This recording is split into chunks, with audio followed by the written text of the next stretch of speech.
Assalamu alaikum dear participants. Welcome to batch 2 of lecture mathematics preparatory session. अब तमाम लोग बड़े ही खुशकिस्मत हैं कि आप लोगों को फिर से कॉन्टेस्ट में पार्टिसिपेट करने का मौका मिला है। नंबर ऑफ सीट्स बहुत ज़बरदस्त हैं, बहुत ज़्यादा सीटें इस दफ़ा अनाउंस हुई हैं मैथमेटिक्स सब्जेक्ट के लिए, और यूँ कह लें कि आप लोगों के लिए बहुत सौ के जो ज़िंदगी है उसमें रेवोल्यूशनरी चेंजेस आ जाएंगे इसके बाद। और फिर सबसे अच्छी बात यह है कि आप लोगों में से बहुत सौ ने कोशिश भी की है कि वो इस चीज़ के लिए कुछ एफर्ट करें और पार्टिसिपेट करें। उसी के लिए आप लोगों ने यहाँ पर जो प्रिपरेटरी क्लासेस हैं उनको ज्वाइन किया है। तो आज की जो क्लास है हमारी वो बेसिकली सिर्फ इंट्रोडक्टरी क्लास है। जो प्रॉपर हमारी स्टडी डिस्कशन है वो कल से स्टार्ट होगी। आज मैं आप लोगों को बहुत सारे उन क्वेश्चंस का आंसर दूंगा जो हम आम रूटीन में पूछ रहे होते हैं या अप्लाई करने से पहले जिनके बारे में हम सोच रहे होते हैं कि इन तमाम चीज़ों की जो इन्फॉर्मेशन है आप लोगों को होनी चाहिए, उसके बारे में बताऊंगा। और अभी तक का जो करंट सिनेरियो रहा है मैथमेटिक्स के पेपर के हवाले से उसे डिस्कस किया जाएगा।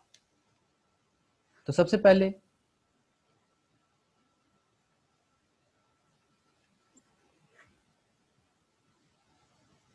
आई am Mohammad Suhel Aslam. Basically I am aptitude trainer, GATE general, GATE subject और इसी टाइप की जो डिफरेंट ट्रेनिंग्स हैं लेक्चर हवाले से वो मैं कंडक्ट करता रहता हूँ और पीएचडी स्कॉलर हूँ। इंशाल्लाह हमारा जो आपस की जो डिस्कशंस होंगी ये फ्रूटफुल रहेंगी और आप लोगों को इससे बहुत ज़्यादा सीखने का मौका मिलेगा इंशाल्लाह।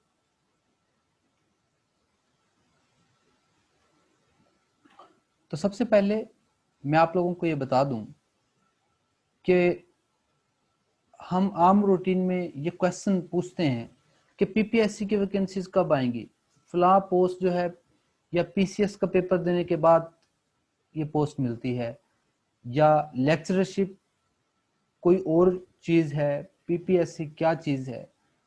तो सबसे पहले याद रखें कि आप लोग अब जिस एग्ज़ाम के लिए पार्टिसिपेट करने जा रहे हैं, Punjab public service commission basically उस एग्ज़ाम को कंडक्ट करेगा और सूटेबल कैंडिडेट्स को मेरिट बेस सेलेक्ट करने के बाद उनकी रिकमेंडेशन करता है। ये एक यूँ कह लें कि एक इंस्टीट्यूट है, ऑर्गेनाइजेशन है जो कि सूटेबल कैंडिडेट्स को सिलेक्ट करती है। और इसके लिए ज़रूरी नहीं कि ग्रेड 17 की पोस्ट हों, डिफरेंट लेवल्स की जो पोस्ट हैं ये इंस्टीट्यूट, ये ऑर्गेनाइजेशन जो है वो अनाउंस कर रही होती है। फिर बहुत सारी मिसकंसेप्शन, आप लोगों में से बहुत सारे ऐसे कैंडिडेट्स होंगे जो इससे पहले कभी पंजाब पब्लिक सर्विस कमीशन के किसी भी एग्जाम में पार्टिसिपेट कर चुके होंगे, पार्टिसिपेट करने वाले होंगे, या आइंदा दिनों में होप्स हो कि आप लोग जब लेक्चरर भी बन जाएंगे तो उसके बाद जब अप्लाई करेंगे तो नंबर ऑफ चांसेस के हवाले से बहुत ज़्यादा कन्फ्यूजन रहती है कि कितने टोटल नंबर ऑफ चांसेस होते हैं या कितनी बार कोई भी शख्स अप्लाई कर सकता है पंजाब पब्लिक सर्विस कमीशन के हवाले से। तो ये याद रखें, यहाँ पर किसी भी पोस्ट के लिए जो टोटल नंबर ऑफ चांसेस हैं वो तो हमारे पास क्या हैं, 3 हैं, कि वो तमाम की तमाम वो वैकेंसीज जिनको रिटन टेस्ट और इंटरव्यूज के बाद फिल किया जाता है उनके टोटल नंबर ऑफ चांसेस जो हैं 3 हैं। टोटल नंबर ऑफ चांसेस से मुराद ये है कि जब वो किसी स्पेसिफिक चीज़ में फेल हो जाता है, क्वालिफाई नहीं कर पाता, तो फिर टोटल नंबर ऑफ चांसेस 3। लेकिन ये टोटल नंबर ऑफ चांसेस क्या तमाम पोस्ट के लिए हैं या किसी एक पोस्ट के लिए हैं, या आपने अप्लाई कर दिया और पेपर नहीं दिया तब भी वैलिड है। तो इसकी तमाम जो सिचुएशन है आपको बताता चलूं कि जो जिसे आप लोग कंपेटिटिव एग्जाम्स कहते हैं, पीएमएस के जो एग्जाम्स हैं प्रोविंशियल मैनेजमेंट के, तो पीएमएस के जो एग्जाम्स हैं, ये कंपेटिटिव एग्जामिनेशन जो है उसके उसके अंदर टोटल नंबर ऑफ चांसेस 3 ही हैं। कोई भी कैंडिडेट 3 टाइम्स पीएमएस के लिए अपीयर हो सकता है पंजाब पब्लिक सर्विस कमीशन से। लेकिन यहां पर ये देखें, बड़ी इंटरेस्टिंग एक लाइन लिखी हुई पहली, there shall be no limit of chances where recruitment is being made through one paper written test followed by interview और interview alone if the candidate obtains qualifying marks. अच्छा, इसको मैं आप लोगों को एक्सप्लेन कर देता हूँ, ये आप लोगों को नजर आ रही होगी चीजें, कि वो तमाम सीट्स जिनमें वन पेपर और फिर इंटरव्यू हो या इंटरव्यूज के जरिए डायरेक्ट रिक्रूटमेंट होती हैं, उन तमाम में नंबर ऑफ चांसेस की कोई लिमिट नहीं। तो फिर ये नंबर ऑफ चांसेस 3 क्या थे?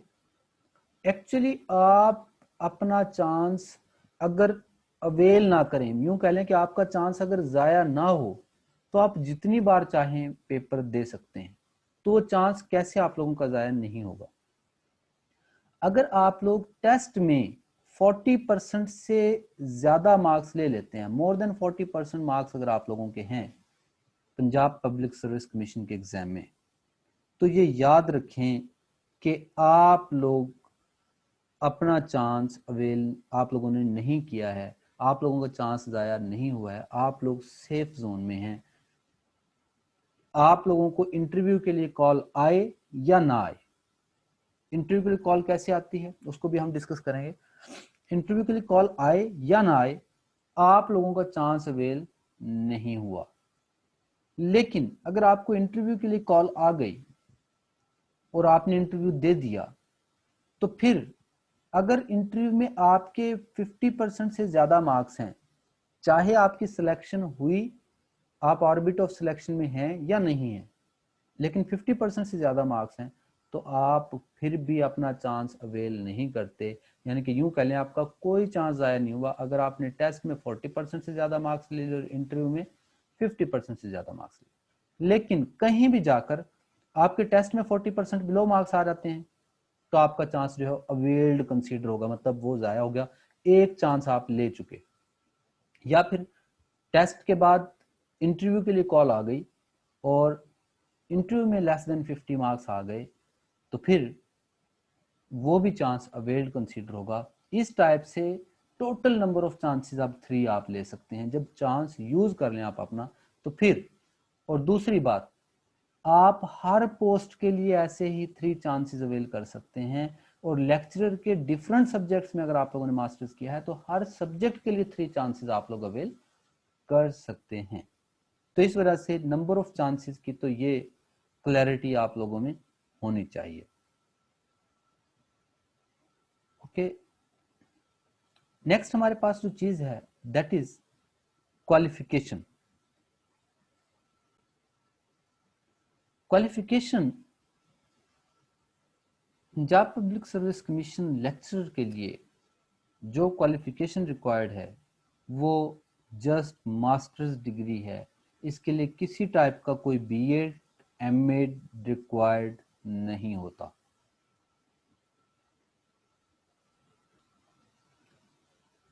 अब Punjab public service commission lecturer mathematics के लिए किस टाइप से पेपर लेता है, कब कब पेपर हुए हैं, क्या ये रोज हो जाते हैं या 2-4 दिनों के बाद, कितने साल के बाद ये पेपर जो हैं वो आम रूटीन में कंडक्ट किए जाते हैं। तो ये याद रखें, पंजाब पब्लिक सर्विस कमीशन ने, अगर मैं पिछले 35 साल की बात करूं, तो 9 टाइम्स जो टेस्ट हैं वो कंडक्ट किए हैं। 1985, 1987, 96, 2001, 4, 8, 11, 15 एंड 17।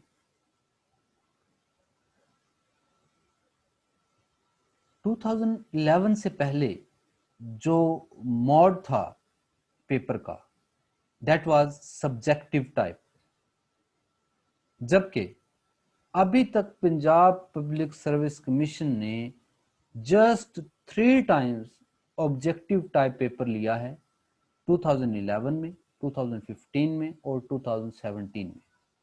इन तीनों पेपर्स को भी कंप्लीट हम अपने डिस्कशन में सॉल्व करेंगे, लेकिन इनका सॉल्यूशन, ये सारी चीजें लास्ट में होंगी। जो सब्जेक्ट्स हमने पढ़ने हैं, कंटेंट हम पहले पढ़ेंगे, उससे रिलेटेड एमसीक्यूज देखेंगे और लास्ट में जाकर हम इन पेपर्स को सॉल्व करेंगे और पहले आपसे पूछेंगे कि आप अब इनमें से कितने पेपर्स को या कितने परसेंट को सॉल्व करने के काबिल हैं।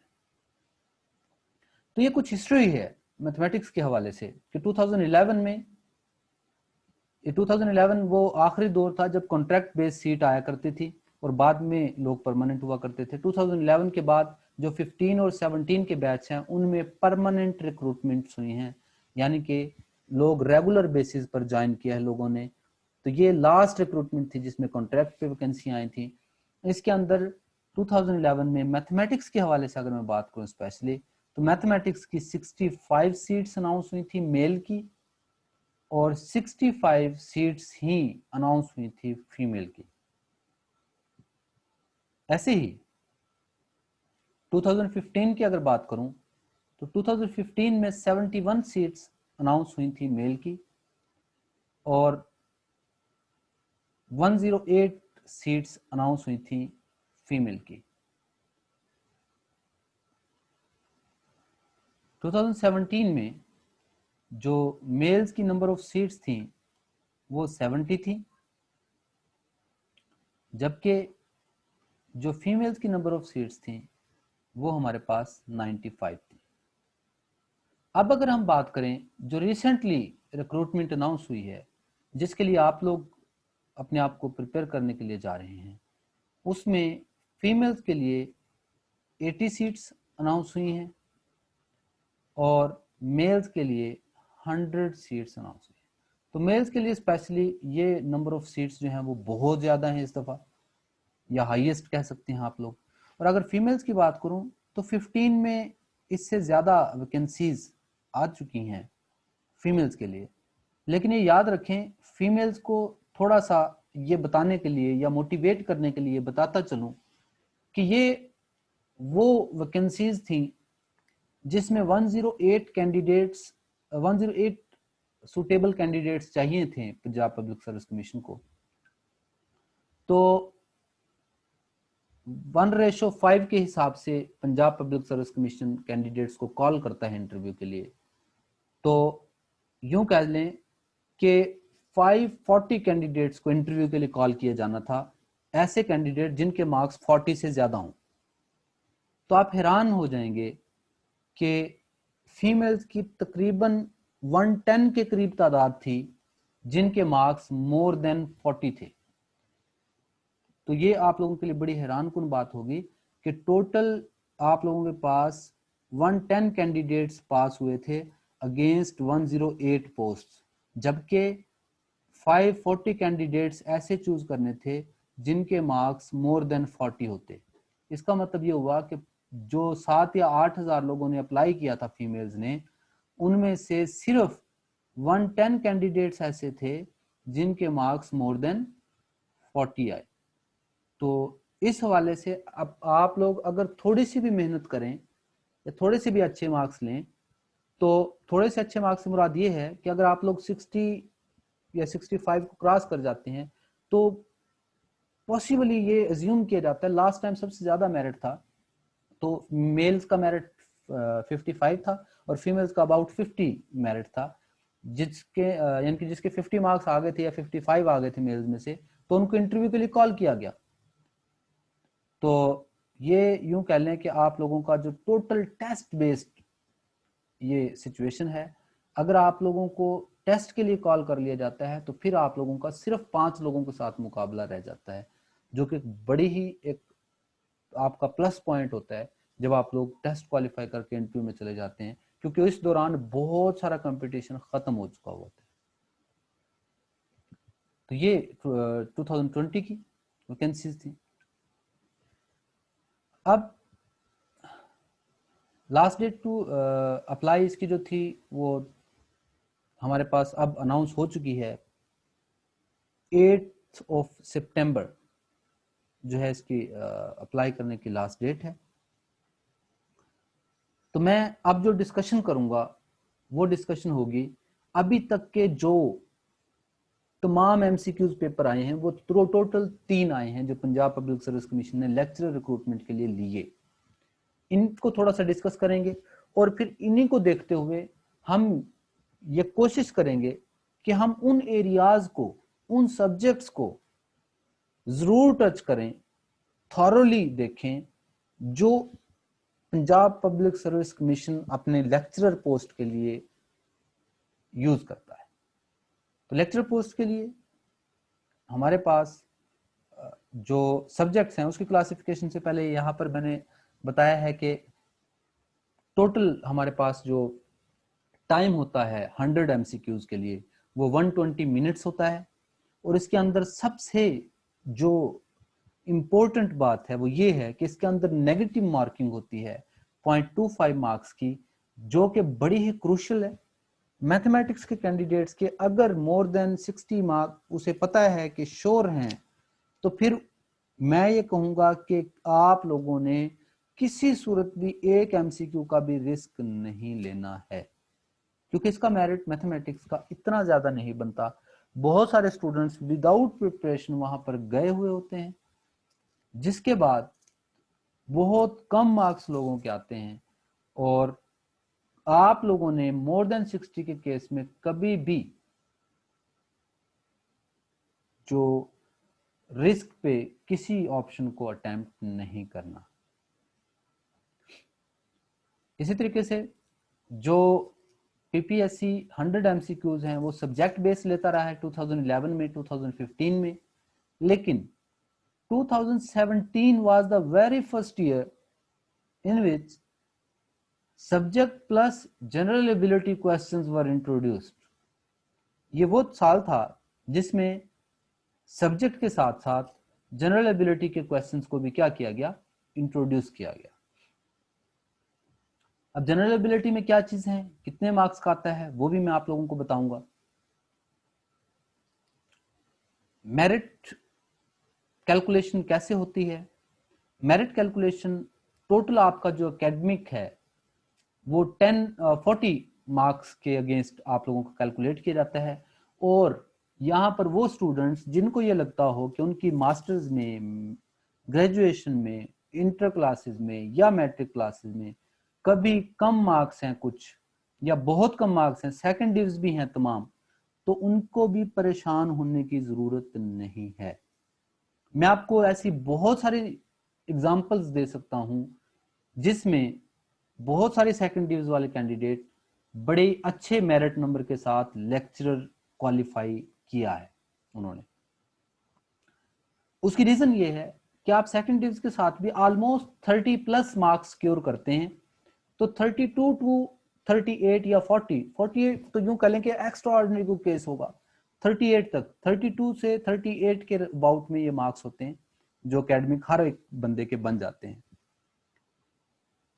इसके अलावा 10 मार्क्स वो एम्प्लॉइज हैं जो यूं कह लें कि 17A टाइप, जिनके पेरेंट्स इन सर्विस जो डेथ होती है, उस कोटा को क्लेम करने के लिए जो 10 मार्क्स अवार्ड किए जाते हैं वो उनको दिए जाते हैं। टोटल 200 मार्क्स का मेरिट बनता है, तो वो 10 मार्क्स हो गए 50। जो टेस्ट है आपका अगर 100 मार्क्स का है तो उसको 50 मार्क्स में कन्वर्ट कर दिया जाता है, यानी कि मेरिट बनाते हुए। लेट्स सपोज आपके 72 मार्क्स हैं तो मेरिट के अंदर 36 काउंट हो जाएंगे, वो मतलब 100 के अगेंस्ट उसकी क्रॉसपॉन्डिंग रेशियो निकल आएगी। और 100 मार्क्स का इंटरव्यू होता है। तो याद रखें ये जो टेस्ट है आप लोगों का, ये सबसे पहली कड़ी है आप लोगों को इंटरव्यू की तरफ ले जाने वाली।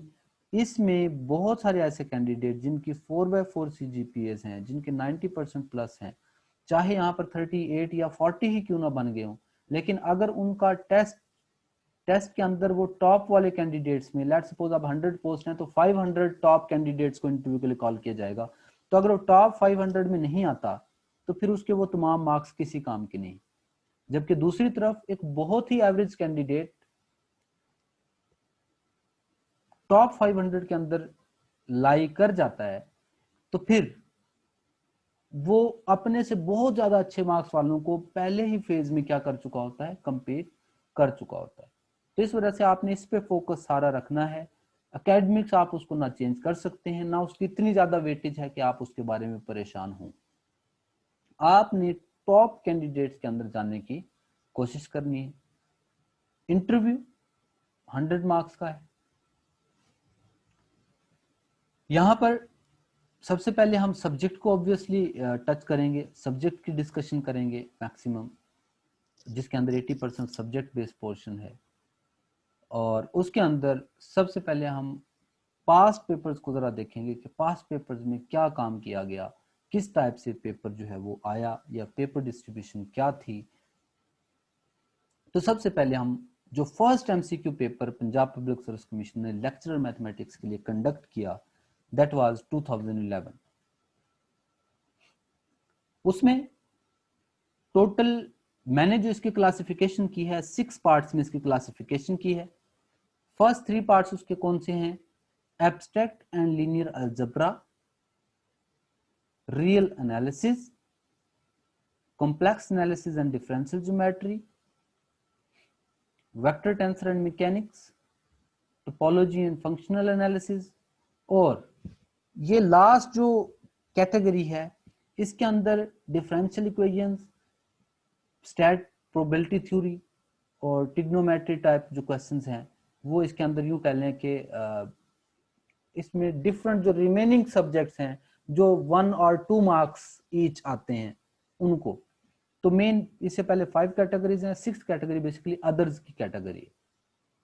तो एब्स्ट्रैक्ट एंड लीनियर अलजेब्रा के अंदर इन ट्रू सेंस आप ये कह लें कि एब्स्ट्रैक्ट और लीनियर अलजेब्रा दोनों ही इसके अंदर मौजूद हैं। आप लोग ग्रुप से सेट से बल्कि बेसिकली मैं तो कहूँगा स्टार्ट लेकर, ठीक है, और टिल एंड यू कह लें कि आप लोग ग्रुप स्ट्रिंग्स पढ़ते हुए तमाम चीज़ों को डिस्कस करेंगे। रियल एनालिसिस का जो पोर्शन है इसके अंदर रियल एनालिसिस अकेली मौजूद नहीं बल्कि इसके अंदर कैलकुलस भी मौजूद है, क्योंकि कैलकुलस और रियल के क्वेश्चंस को सेपरेट करना बड़ा ही डिफिकल्ट होता है। अब एक डेरिवेटिव इंटीग्रेशन का क्वेश्चन आ गया है तो आप कैसे क्लासिफाई करेंगे कि ये कैलकुलस का है या रियल एनालिसिस का है। या आप लोग कई जगहों पे देखते हैं कि क्लासिफिकेशन की हुई होती है एज पर लेवल्स, यानी कि इतने परसेंट एफएससी से आता है, इतने परसेंट बीएससी से आता है, इतने परसेंट एमएससी से आता है। तो याद रखें जो कॉम्प्लेक्स नंबर की डेफिनेशन है वो तो एफएससी फर्स्ट ईयर के फर्स्ट चैप्टर में भी वही है, बीएससी में मैथमेटिकल मेथड्स के फर्स्ट चैप्टर में भी वही है, और कॉम्प्लेक्स एनालिसिस में भी वही है। तो हम जब इन कोर्सेज को 6 को डिस्कस कर लेंगे तो हम यूं कह देंगे कि तमाम की तमाम फाउंडेशन सेट हो चुकी हुई होगी या एस्टेब्लिश हो चुकी होगी अपना पेपर अटेम्प्ट करने के लिए। हाँ, एफएससी और बीएससी से रिलेटेड मैं आपको ये चैप्टर्स के पॉइंट ऑफ व्यू से जरूर बताऊंगा कि लेट सपोज एफएससी की बात करें तो क्या हम 14 चैप्टर्स पे फोकस करेंगे? क्या 14 चैप्टर्स को रिवाइज करना है हमने? क्या उनके तमाम क्वेश्चंस को हमने सॉल्व करना है? No, not at all. Reason क्या है? रीजन ये है कि हमने, अब मैं चूंकि फर्स्ट ईयर को और सेकंड ईयर को ओवरऑल रिवाइज करने के लिए हम सिर्फ एक लेक्चर लेंगे, 3 आवर्स की एक मीटिंग होगी एक दिन।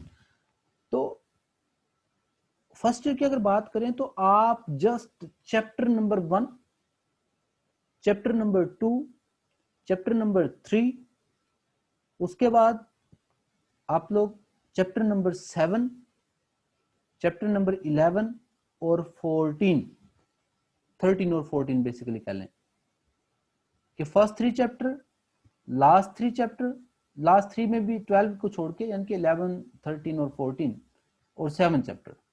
तो बस फर्स्ट ईयर कंप्लीट रिवाइज हो जाएगी 7 चैप्टर से। ओके, ये हम साथ साथ डिस्कस करेंगे इसको। वेक्टर एंड टेंसर मैकेनिक्स, फिर कितने मार्क्स का इनमें से पेपर आया उस दफा? तो एब्स्ट्रैक्ट एंड लीनियर अलजेब्रा में से मैक्सिमम मार्क्स का पेपर आया 52 मार्क्स का।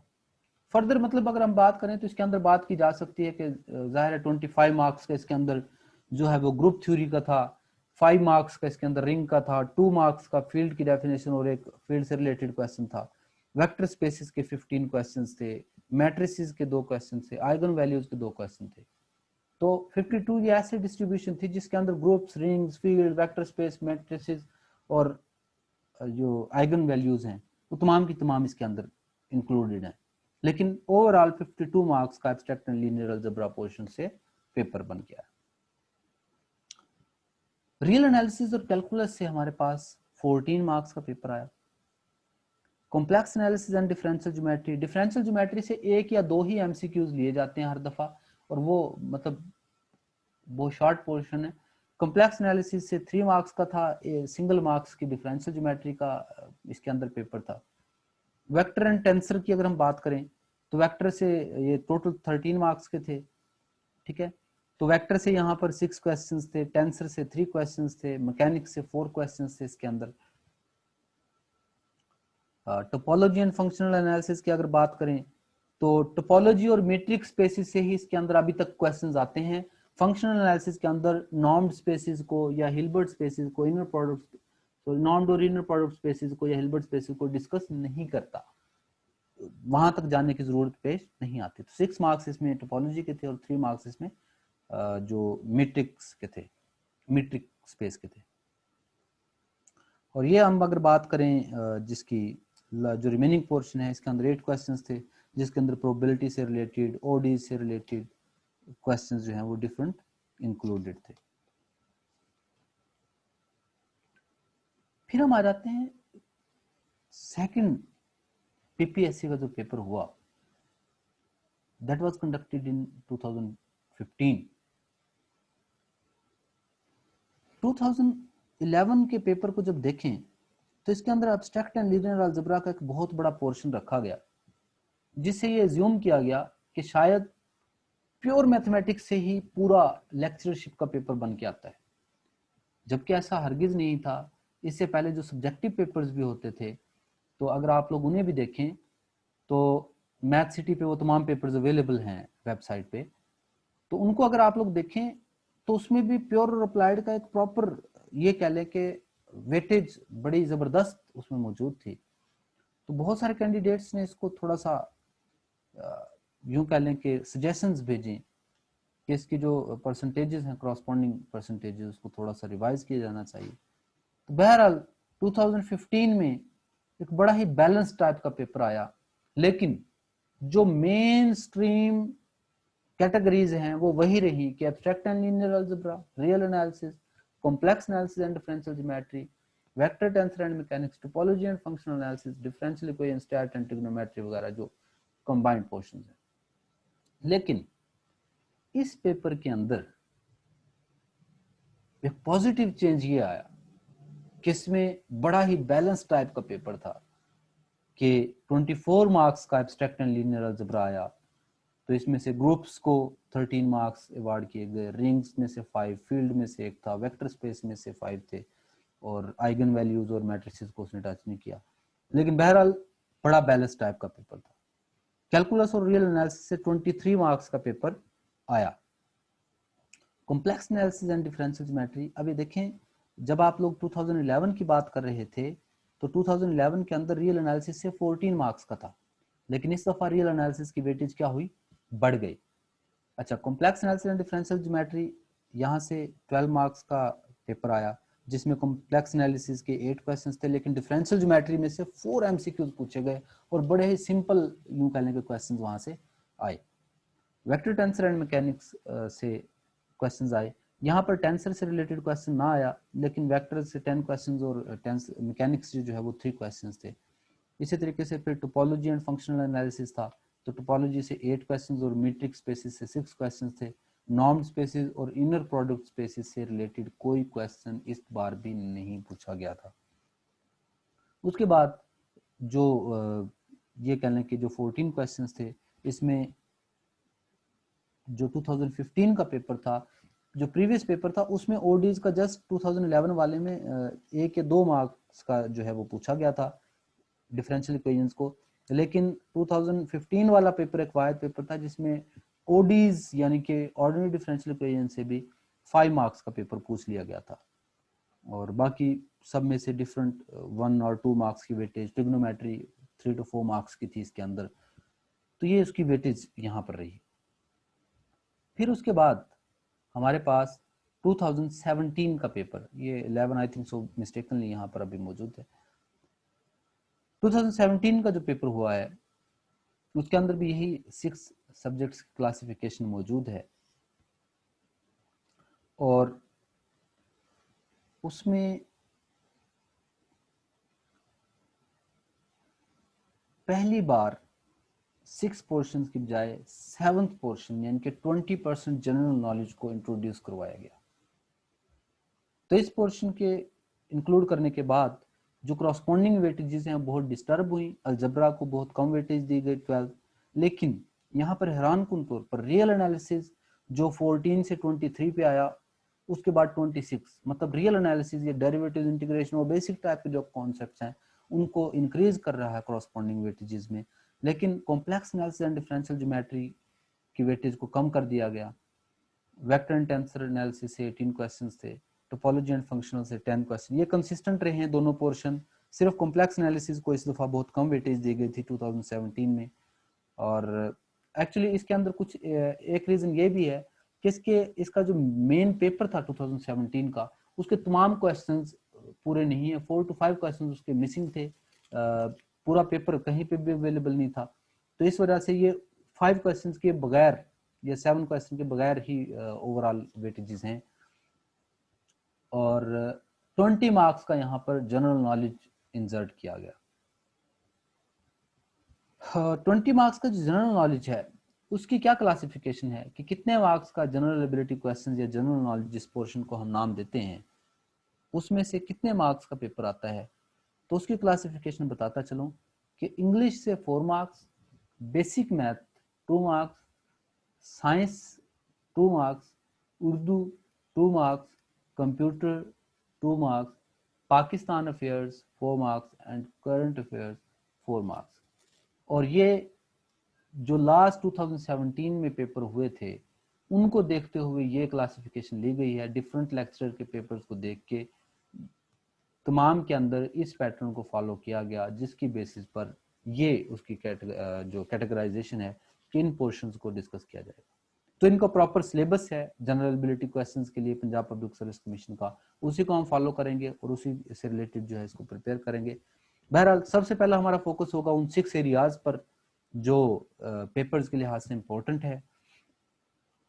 तो मैं आप लोगों से अब ये एक्सपेक्ट करूंगा कि क्वेश्चन आंसर के लिए मैं आप लोगों को अनम्यूट करने लगा हूं, तो आप लोगों में से जो आप लोगों के क्वेश्चंस हैं वो आप लोग पूछ सकते हैं।